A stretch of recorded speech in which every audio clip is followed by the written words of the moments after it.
This is New Testament reading for the day one that I'm doing, Second Thessalonians, chapter 1, 1 to 12.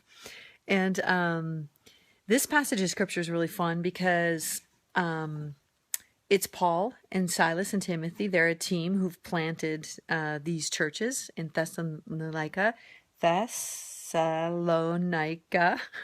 Wow. And basically, it's really good news, but there's kind of this encouragement that goes to a really important thing, I was thinking, in my own life and maybe also in your life, and that is the long view. That so many of us, especially when times are hard, and they mention here that they've been persecuted and their faith has been persevering, and it sounds like things have been difficult for those believers there.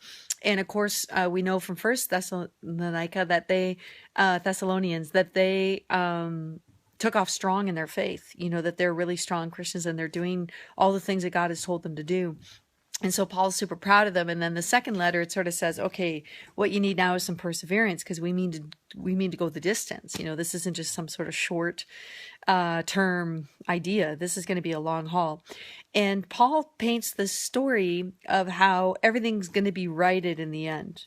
That when God comes in his judgment, that things are going to be seen for how they truly are, and that the people who have been sticking it to them will get their due, and there will be judgment coming from God. And it's funny because we don't really talk much about judgment. None of us really feel very comfortable with that because we're sort of more the loving, graceful types. But judgment's really good news for the persecuted. You know, when a good judge comes to town and righteous judgments, the scripture says that the righteous rejoice at the judgments of God, that they're good judgments, they're right judgments. No one's going to get unfairly treated. Everyone's actually going to be finely treated the way that they should be treated.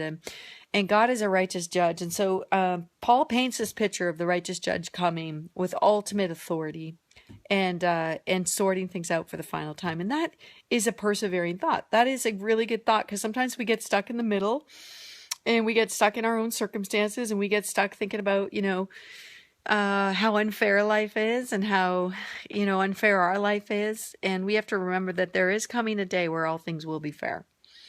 And I really hope and pray that I'll be on the right side of that judgment.